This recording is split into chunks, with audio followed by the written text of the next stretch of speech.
Bismillahirrahmanirrahim. Assalamualaikum warahmatullahi wabarakatuh. Alhamdulillah, mohon izin ini sesi kedua saya tampil lagi Bapak Ibu. Dan silakan unek-unek curhatnya tentang di rumah sampai ke saya. Tak kenal maka tak sayang. Kita kalau tidak kenal orang dan tahu dia kapasitasnya, dia pasti kita ragu, itu wajar manusia. Sama juga dengan kurma. Kalau belum kenal kurma, ya ragu pasti. Apalagi sudah lihat kurma lain di pinggir jalan, Bapak Ibu lihat kurma pada berbuah. Makanya ada yang bilang kurma tidak berbuah. Kurma padang pasir, kurma Arab, kurma. Bapak Ibu yang dimuliakan Allah Subhanahu Wa Taala, pertama motivasi kita adalah dapat kurma. Ini penting, niat ini penting. Dengan niat kita bisa dapat pohon kurma, dapat buahnya sejahtera di dunia dan kita sehat, berkah dengan surga. Tapi kalau niatnya salah, tidak dapat surga. Mungkin buah kurma dapat, bisa ya. Bapak Ibu yang dimuliakan Allah Subhanahu Wa Taala, kenapa pilihannya kurma? Saya sampaikan di Haji Lima. Karena kita dia sudah bilang, pohon kurma, buah kurma satu-satunya pohon dan buah yang paling banyak disebut keutamaannya di dalam Al-Quran. 20 surat. 20 surat yang bicara tentang kurma. Ada 20 surat yang menyebut dan menyinggung mengutamakan kurma. Tidak ada pohon buah lain selain kurma yang lebih banyak. Anggur, zaitun, tin itu di bawah itu. Pisang itu ada di dalam Al-Quran. Pohon pisang itu ada, cuma satu ayat, satu kali disebut. Jadi yang berbahagia tentang pisang berkah itu. Kemudian kurma ini disebut dalam 480 hadis. 480 hadis. Bapak Ibu, ibu-ibu yang berjilbab ini perintahnya cuma ada dalam sekitar 2-3 ayat saja. Hanya 2-3 ayat disebut jilbab, maka jilbab sudah wajib. Jadi kira-kira artinya jilbab itu penting. Sampai ada disebut beberapa kali. Lah kurma lebih banyak disebut daripada jilbab. Jadi kira-kira lebih penting atau tidak penting atau tidak? Tidak sih lebih wajib dari kurma, tapi penting atau tidak?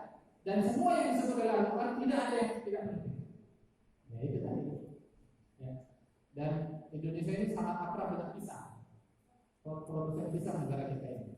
Dan pisang itu luar biasa manfaatnya, kegunaannya dan sebagainya. Saya dengar petenis dunia itu kalau dia anak itu, dulu dia makan pisang. Karena pisang itu kandungannya luar biasa. Saya dibilangin teman, saya sendiri belum wawancara itu para petenis dunia. Sekarang nanti informasinya, coba Bapak Ibu perhatikan kalau sudah istirahat, habis dia lalu minum dia makan apa? Ada sesuatu yang dia makan, kata kawan saya, yang dimakan kurma. Buah kurma yang dikonsumsi oleh petenis dunia bukan pisang. Kenapa? Karena sudah ditemukan khasiat kandungan gizi dan protein dan mineral segalanya, kandungan gizi dari kurma itu kalau tidak salah sekitar 5-6 kali lipat lebih tinggi daripada pisang. Jadi wajar kalau seperti ini pohon kurma tumbuh di negara yang paling diberkahi Allah, di bumi yang paling diberkahi Mekah di Madinah, Baitul Maqdis itu kurma dulu. Wajarlah kurma ini menjadi makanan manusia yang paling mulia siapa? Baginda Nabi Muhammad. Bahkan saking mulianya kurma, kan biasanya cakap kita itu pakai bahan pokok, ya kan, gandum, jagung, padi, beras. Atau masuk kurma bisa menjadi fitrah. Jadi kalau sebut kurma yang banyak buah, fitrah sama kurma. Ada dalil dan boleh. Itu Bapak Ibu. Sehingga jujur inilah yang membuat saya tertarik dengan kurma dan saya menekuni kurma dan saya langsung berguru kepada penemunya. Jadi Bapak Ibu, kurma yang saya tanam, bukan kurma dari Arab. Yang saya andalkan ya sekarang ini. Tapi kurma dari Thailand. Nah Thailand dengan Indonesia iklimnya. Jadi kalau ada yang bilang kurma dari Arab, hanya bisa tumbuh di Arab, dia di padang pasir, dia tidak butuh air, itu gagal paham, kurang informasi, kurang update informasi terhadap. Yang benar Bapak Ibu, karena kurma disebut dalam banyak ayat dan hadis, maka sebenarnya kurma ini bukan milik Arab, tapi kurma milik umat Islam. Kurma ini bukan milik Arab, tapi milik dunia. Mana buktinya? Bapak Ibu tahun 1900. Sekarang tahun 2020 berarti 110 tahun yang lalu. Amerika mengimpor besar-besaran bibit kurma dari Palestina. Orang Yahudi. Varietas kurma yang paling gede-gede, Sakminan itu besar buahnya, itu Medjol namanya. Itu asal dari Palestina. Karena itu orang Yahudi, dan Yahudi itu bermigrasi ke Amerika. Benua Amerika kan banyak orang Yahudi. Tahun 1900 bibit-bibit unggul kurma di Palestina diekspor didatangkan ke Amerika. Dan hari ini Bapak Ibu silakan datang ke supermarket terbesar di Medan Lampung, yang terelit, terbesar, termahal, cari kurma Medjol, Bapak Ibu akan lihat. Kurmanya bukan kurma dari Arab. Jadi USA sekarang hari ini Amerika adalah pengekspor kurma Medjol terbesar di dunia. Sampai Indonesia saja sekarang diisi supermarket. Jadi kan Palestina diembargo sama Israel. Ya tentu di belakangnya kan Amerika. Jadi kurma panenan Palestina itu tidak boleh keluar Palestina. Dirazia, dibuang, diambil, disita. Tidak boleh. Jadi kalau Bapak Ibu ketemu kurma dari Palestina itu berarti selundupan. Lewat gerilya itu dilakukan. Luar biasa pentingnya Yahudi. Dia larang Palestina ekspor, dia ternyata yang ekspor. Jadi tanpa pesaing Amerika hari ini. Amerika apakah negara Arab? Amerika kan bukan di benua Arab, betul? Benua Amerika. Yang kedua, Australia. Australia itu pengekspor kurma ke Indonesia. Australia sudah lama banget.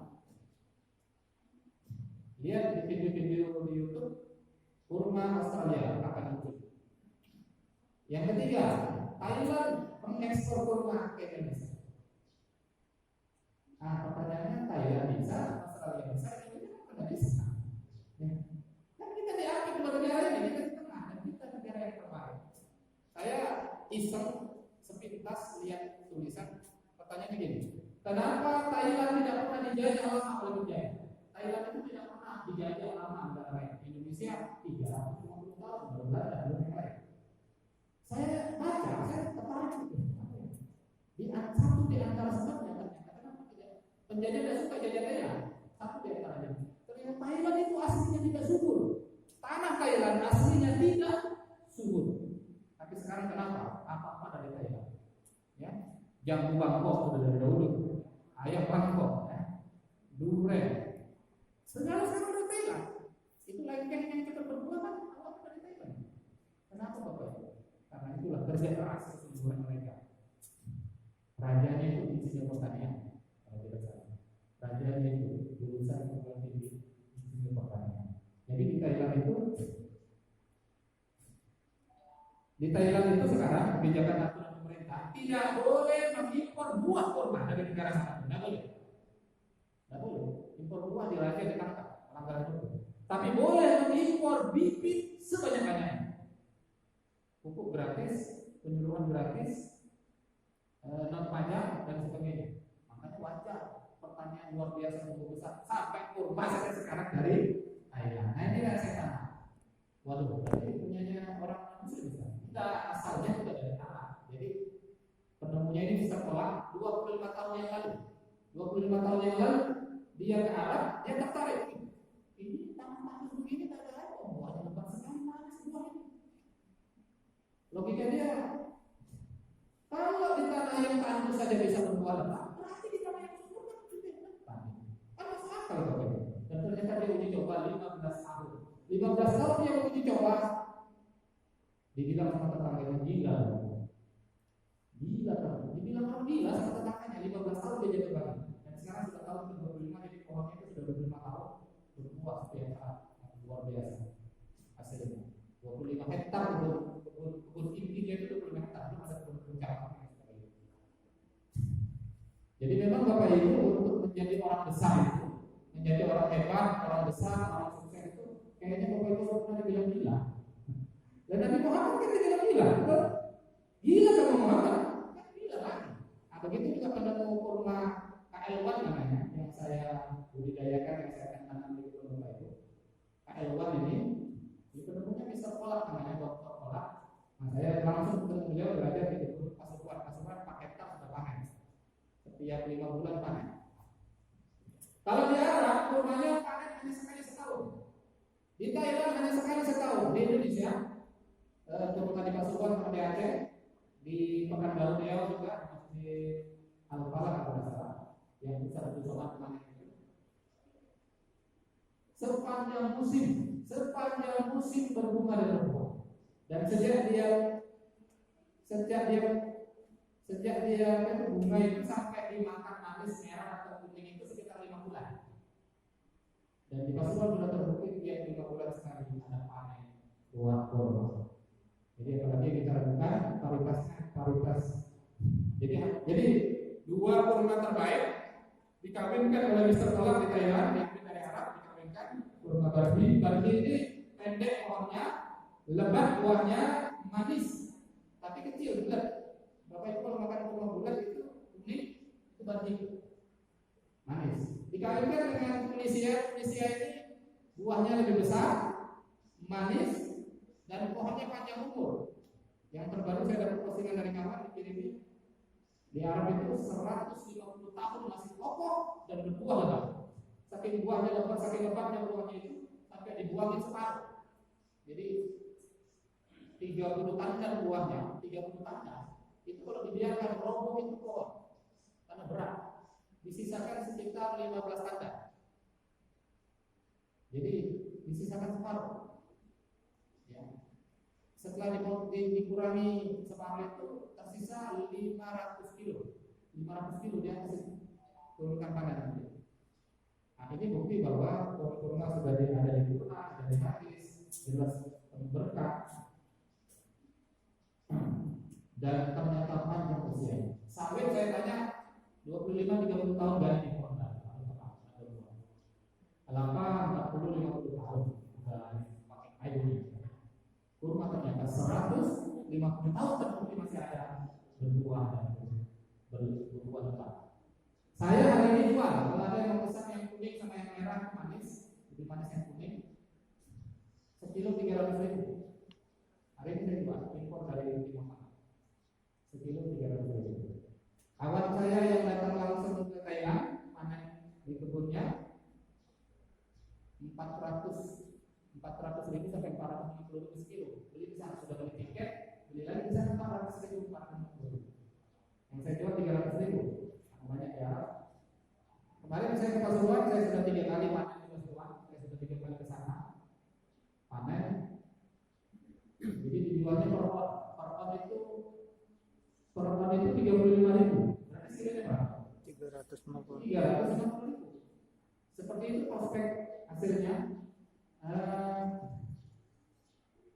Kalau ada Bapak Ibu yang mau beli, saya mau beli bibitnya dari Ustaz, nanti saya tanam sendiri, nanti ada saya ajari. Oke, kalau bibit saja umur 1 tahun 1 juta, 2 tahun 2 juta. Itu beli bibit saja. Nah kalau bibit dan saya rawat sampai berbuah, dari saya 6 juta kemarin, khusus untuk warga KMM dari KMM saya hormat sama beliau. Dan minta 5 juta khusus buat KMM 5 juta. Baik ditanam di dalam maupun di luar komplek. Tapi jangan bilang-bilang ya, rahasia ya. Karena KMM bisa hormati KMM khusus 5 juta sampai luar. Ya saya jaminannya. Dan pohon saya di Bali sudah berbuah. Berumur 2 tahun. Jadi saya bilang 5 tahun sama tadi dan kontrak saya minta 5 tahun ditulis itu jaga-jaga. Karena ditanya sudah diragukan tadi, wah itu pohon gitu ya. Ya wes, saya minta apa? Minta apa itu? Minta apa namanya? Minta start gitu. Minta jalan 5 tahun. Nanti saya akan buktikan dalam 1-2 tahun setelah ditanam. Saya akan buktikan. Dan pohon saya buktinya di Bali masih di planter bag. Planter bag itu kalau gede yang 200 liter sudah berbunga ini. Baru 2 tahun umurnya. 2 tahun itu umur tanam. Sejak ditanam di pindah itu 2 tahun sekarang sudah berbuah, sudah berbunga. Pembeli saya dari Lamongan, dia karena pengen cepat dia beli yang 2 tahun. Karena dia nurut sama saya, pokoknya saya nurut Pak Ustaz apa aja disuruh saya kerjakan, yang penting saya mau berbuah. Ditanam di masjidnya dia, masih baru jadi memang. Dia bilang, Pak Ustaz mau saya kalau ada berbuah nih, kayak ibu tadi itu. Dan saya bilang, mau saya sama jamaah, dan ini pulang jamaah Ustaz. Oke, berarti turutin saya, iya. Nah, saya punya bukunya Bu, ada rahasia saya. Jadi saya punya tips-tips ilmu rahasianya. Ya. Kan kalau kenapa kata saya nggak tahu ilmunya ya nggak bisa. Kenapa banyak yang berbuah saya berbuat di tangga itu, ini dia tidak tahu caranya. Jadi kalau mau sukses kan harus punya ilmunya. Nah, punya ilmunya bagaimana maksudnya? Dilakukan alhamdulillah karena dia nurut semua petunjuk saya, tidak ada yang dilanggar apa saya bilang dikerjakan. Ya. Dan ternyata Bapak Ibu alhamdulillah umur 2 tahun ditanam, baru 6 bulan ditanam sudah berbuah. Ada foto videonya. Ada pohon besar di rumah saya di kampung di Bali. Kampung saya itu kampung Muslim, jadi saya Bali tapi sukunya Bugis Melayu. Saya lahir di situ, masjidnya masih Mujahidin. Ada pohon kurma besar 6 tahun tidak pernah berbuah. Saya treatment dengan kuku-kuku saya sudah berbunga, sudah berbunga. Artinya terbukti rumus dan kuku saya itu pohon besar yang itu namanya kurma liar. Jadi Bapak Ibu kalau punya kurma liar, pohon kurma sudah tumbuh di tangga di masjid di mana, yang tidak tahu jenis apa ini, tidak tahu gimana caranya, saya akan buktikan, saya rawat dan insya Allah di Bali dalam 10 bulan sudah berbuah. Ya, dalam 10 bulan sudah berbunga, sudah terbukti. Nah, yang saya tanam bibit 2 tahun sudah berbuah, berbunga, yang dilakukan 2 tahun setengah, 2 tahun 6 bulan sudah berbuah. Buahnya gede-gede. Jadi kalau belajar berbuah, berarti insya Allah kalau 2 tahun 6 bulan 3 tahun berbuah, apalagi 5 tahun itu target saya semua pohon, semua yang saya tanam, ya, dan ratusan yang mau ditanam misalnya ya. Jadi tidak main-main ini proyek ya. Makanya saya terima kasih Pak Haji tidak main-main sehingga memberikan saya kaplingan. Jadi kalau sudah kasih kaplingan saya mau kemana lagi rumah saya di situ. Ya, KTP saya sampai hari ini KTP Lampung, jadi saya orang Lampung, KTP saya Lampung. Walaupun saya lahir di mana. Insya Allah pohon yang akan ditanam di kaplingan itu Bapak Ibu semua, saya kira yang umur 2 tahun ke atas. Jadi saya akan berjuang, saya sudah tahu media tanamnya, pupuknya. Ini kalian sama-sama, mohon doanya, Bapak Ibu mohon doanya, dan jangan negatif, jangan sulit. Bisa, jangan lupa begitu. Tapi yang bilang berbuah, berzikir setiap datang di bulan sunnah, alhamdulillah subhanallah. Saya akan buktikan. Memang kurma betul zikir, kurmanya betul doa. Kalau Bapak Ibu jelek pikirannya, buruk sangka dan berdoa, tidak berbuah ya. Dan memang akan terbukti. Tapi kalau Bapak Ibu baik sangka dan hati berbuah, di Australia berbuah, di Thailand berbuah, di Amerika berbuah, di India, di Pakistan, di Vietnam berbuah. Indonesia ini maaf, anak belum tahu yang punya saja, gitu ya. Dan sayang sekali kebijakan di Indonesia ini boleh mengimpor buah sebanyak-banyaknya, tapi tidak boleh mengimpor bibit pohon kurma. Jadi kalau ada yang sampai ya karena itu dia dibawa oleh kawan-kawan yang kepergian itu. Jadi tidak bisa memang mengimpor bibit ke Indonesia besar-besar, pakai kontainer itu tidak bisa. Jadi dimasukkan dalam koper begitu. Saya mau yang paling murah Ustaz, paling murah gitu ya. Karena saya mau tanam berhektar-hektar di lahan saya. Ada yang sudah kontak saya insyaallah. Yang paling murah bijinya. Saya pandu semai, saya ajari dan sudah banyak yang semai sukses. Termasuk sesuatu itu saya yang pandu dia sehingga bisa menyemai. Bijinya langsung dari Thailand, ada sertifikat, ada suratnya. Biji Thailand cuma murah sekali, cuma 25.000 rupiah dan juta-juta. Jadi mau dipilih mau bijinya di mana? 25.000 per biji ya. Kalau pohon 1 tahun 1 juta per pohon.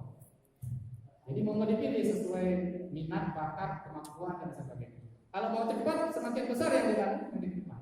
Dan mohon didoakan. Ini lagi sulit dan mahal. Itu tadi tidak boleh mengimpor bibit. Mohon doanya kalau Bapak Ibu semua mendoakan, saya akan dapatkan contoh pohon yang sudah berbuah. Saya sedang cari pohon yang sudah berbuah dengan dukungan Pak Jetima dan semua doa semuanya. Kalau dapat saya akan tanam, insya Allah kita akan tanam di komplek. Itu percontohan, akhirnya dilarang di Pak Jetima khusus. Saya akan tunjukkan ini loh, ya. Ini sekecil ini sudah berbuah. Apalagi kita sabar dan insya Allah Bapak Ibu 150 tahun mungkin bisa lebih kita sudah dikubur di komplek pemakaman. Dan tapi amal jariahnya setiap orang berteduh lihat aja senang.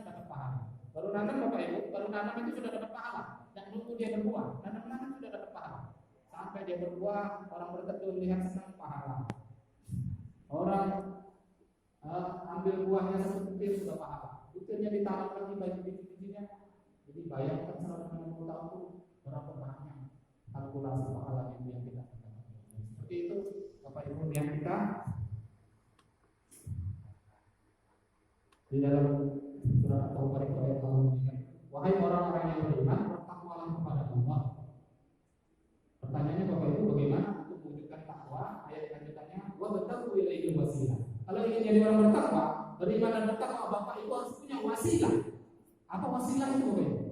Wasilah itu jembatan untuk mendapatkan surga dan gelar takwa. Apa caranya? Yaitu amal jariah. Bapak Ibu dari kecil sudah tahu amal jariah itu ada berapa? Amal jariah itu kalau kita sudah meninggal, pahala terus mengalir itu ada berapa? Ada di ini hadis yang sudah kita dengar dari kecil sampai sekarang. Dan setelah saya belajar lagi ternyata tidak tiga waktu itu. Berarti ilmunya itu Bapak baru level 3. Ternyata amal jariah itu dalam hadis sahih riwayat Ahmad, di kitab sahih Imam Ahmad, amal jariah itu ada 7, bukan 3. Jadi sekarang ilmunya Bapak Ibu level 7. Ya, mari kita lakukan 7 ini maka kita punya 7 ATM di surga. Insya Allah. Yang pertama sedekah jariah, anak yang soleh yang berdoa kita, ilmu yang bermanfaat, yang termasuk ilmu kurma sengaja yang Bapak Ibu khusus warga KNN. Yang keempat membuat sumur nanti masa kesini amal jariah yang luar biasa. Yang kelima mengalirkan sungai yang mampet-mampet dialirkan. Ya, jangan dibendung. Bendungan itu tapi kan dialirkan. Yang keenam sedekah Al-Quran. Selama orang itu baca, dihafal, selama dia medit, zikir, maka itu berpahala sampai kiamat. Yang ketujuh menanam pohon kurma. Jadi tidak main-main ya Bapak Ibu, kita mencari jembatan tercepat, pintas, terbesar menuju surga yang Allah Subhanahu wa Ta'ala.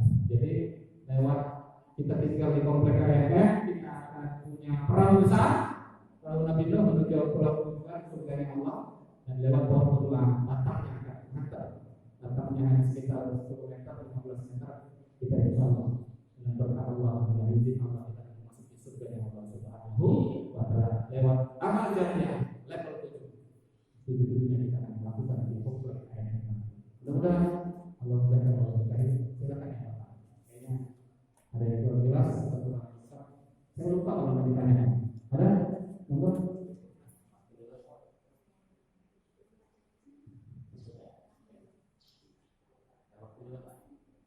Sudah ya? Ya. Selanjutnya tadi ada 3 pertanyaan. Bagaimana kalau mau tanam di luar komplek? Kalau mau tanam di dalam komplek, termasuk di komplek kebun khusus nanti kalau beliau siapkan. Komunikasi dengan Pak Haji. Saya kontak dengan Pak Haji. Saya siap melaksanakan instruksi Pak Haji di dalam KNN. Komunikasi dengan Pak Haji. Kalau tanah kebun di luar KNN, informasi ke saya langsung. Nah, ada di grup nomor saya. Mungkin itu yang dapat kami sampaikan. Terima kasih. Demikian yang dapat saya sampaikan. Terima kasih atas segala perhatian. Mohon maaf atas segala kekurangan. Guru Cendrawasih, Guru William. Terima kasih untuk sekian. Assalamualaikum warahmatullahi wabarakatuh.